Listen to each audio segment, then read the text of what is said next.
for WebiWave, my brand new webinar service. I don't say this lightly, but it does sound kind of hypey, so let me go ahead and explain after I say it. Now, WebiWave is going to change how webinars are done. Now, if you'll go and look at the marketing for literally any other webinar service out there, I'm talking about live webinar services, not auto webinars or any of that kind of stuff. I'm talking about live webinars that make sales. But anyway, if you go look at any of the other live webinar services out there, look at their marketing, you're going to find out they are all built for people to hold meetings. They're not built to make sales. And the fact that, they are really difficult to use, and there is a lot of dissatisfaction in the market out there.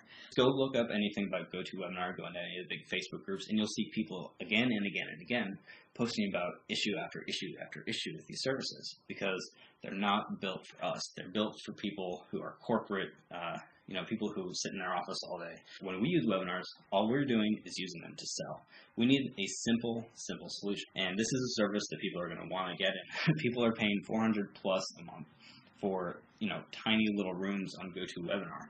I could go on and on and on about the problems with all these other services, but instead, why don't I just show you what WebiWave does best? Sell. So this is what people see when they first go to the webinar page.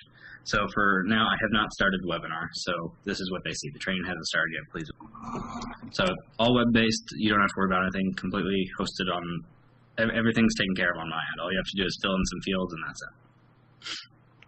So the page that you're creating, when it's created, it's spit out and it's being hosted on the purchaser hosting, or where's the hosting? It's hosted on WebiWave.com. Ah, interesting.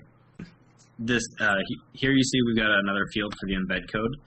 If you did not put it in before, this would be blank, and this is where you pop in your embed code for the Google Hangout or whatever. But keep in mind, this does not actually have to be a Hangout. You could use like an easy video player or just any YouTube video or whatever you want. So if you just want to use this for replays, you could totally do that. Chris, let me ask you a question. Is the video replay box that you have there, is that resizable, or is that just a standard fit? It's resizable. It's resizable as far as programming goes, but I don't have it built to resize. The way I have it built right now is it just fits the width of this white box that I got here. Okay. However, if I were to make the box bigger or smaller, it would fit whatever. But I think the biggest thing, and one of the issues I've always had with GoToWebinar and stuff like that, is the fact that they don't let you send your users directly to the Buy Now page or whatever. Which I was never a huge fan of. They have to go and type in the URL or whatever. Right. That's not the case here. Watch this.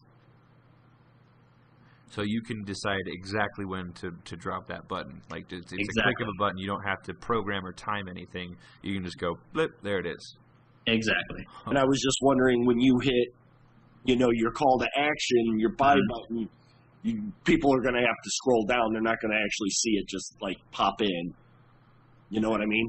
Oh, well, actually, when it first shows up, it'll actually force their screen to scroll down to it. Oh, well, shit. That answers that. That fixes that problem. No, that's because that's where, people going, well, I don't see the button. I don't see the button.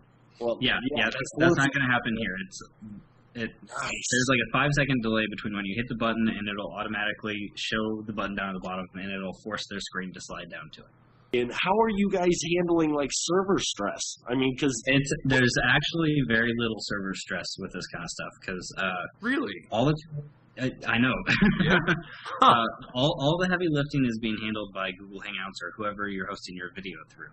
Okay, so YouTube would be doing most of our shit. Exactly. So all that's really happening on the server is little tiny requests going back and forth between the user's end and my server. Now, are you the coder for this? Yeah. No, I forgot to tell you, Chris Ramsey's kind of a programming whiz. Like he won't say it. He won't say that he's a programming whiz, but I will.